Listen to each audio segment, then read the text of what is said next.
Okay, तो हमारे पास यहाँ पे दो आइडेंटिकल बार मैग्नेट है और मैंने इन दोनों मैग्नेट को इस टेबल के ऊपर रखा है।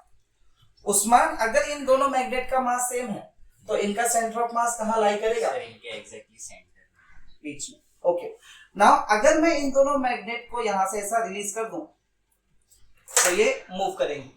अभी भी इन दोनों का सेंटर ऑफ मास कहाँ पे लाई करेगा? जहाँ पे पहले था वहां पे। आओ इसी चीज को हम लोग स्लो मोशन में देखते हैं।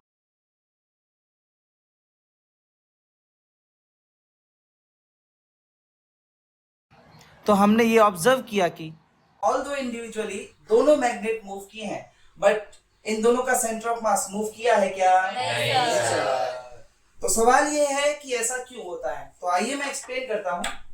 तो फिजिक्स में एक बेहद खूबसूरत इक्वेशन है, external force is equals to mass into acceleration of centre of mass. इसके हिसाब से सेंटर ऑफ मास का जो एक्सलेशन है it only depends on external force. Simple सी लैंग्वेज में बोला जाए तो ये कि सेंटर ऑफ मास को मूव कराने की ताकत अगर किसी फोर्स में है तो वो सिर्फ और सिर्फ कौन सा फोर्स है? External force. ओके, सो यहाँ पे हम लोग देखते हैं तो हमारे पास एक बोर्ड था, बोर्ड के ऊपर दो मैग्नेट रखी थी, मैग्नेट 1 मैग्नेट 2, और हम लोग जानते हैं कि ये दोनों मैग्नेट एक दूसरे को अट्रैक्ट करती हैं। तो मैग्नेट 1 मैग्नेट 2 को लेफ्ट की तरफ खींचेगी with some force, let's say F। Now for every action there is equal and opposite reaction. Magnet 2 magnet 1 को राइट में खींचेगी कितने फोर्स से बेटा? F। नाउ सिंस मैग्नेट 2 पे एक फोर्स लेफ्ट की तरफ लग रहा है, इस फोर्स की वजह से मैग्नेट 2 किधर मूव करेगी? लेफ्ट में।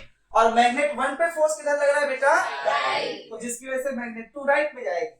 और इन दोनों का मास सेम है तो इनका सेंटर ऑफ मास कहां पे लाई करेगा बेटा?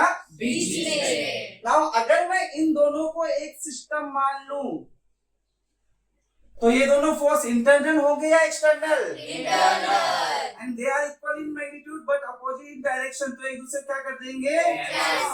एज अ रिजल्ट मेरे सिस्टम पे कोई भी एक्सटर्नल फोर्स दिख रहा है क्या? नहीं। मतलब मेरे सिस्टम पे एक्सटर्नल फोर्स कितना है? जीरो।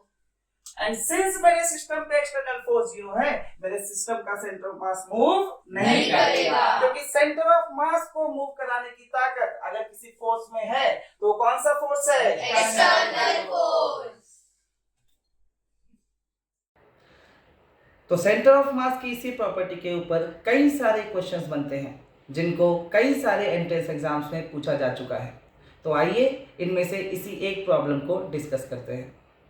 तो हमारे यहाँ पे एक प्लैंक है जिसका मास 20 kg है और इस प्लैंक की लेंथ 10 मीटर है और ये प्लैंक को एक स्मूथ सरफेस के ऊपर रखा गया है। इस प्लैंक के ऊपर एक आदमी खड़ा है जिसका मास 50 kg है।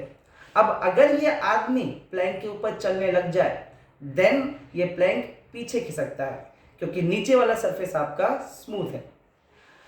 Now you have to find out the displacement of the plank as the man reaches the another end. आज की वीडियो में बस इतना ही। अगर आपको ये वीडियो पसंद आया हो तो इसे लाइक करें, अपने आंसर्स को कमेंट करें। मैं इस वीडियो का, इस क्वेश्चन का सॉल्यूशन अपने नेक्स्ट वीडियो में अपलोड कर दूंगा। तब तक के लिए हैप्पी लर्निंग।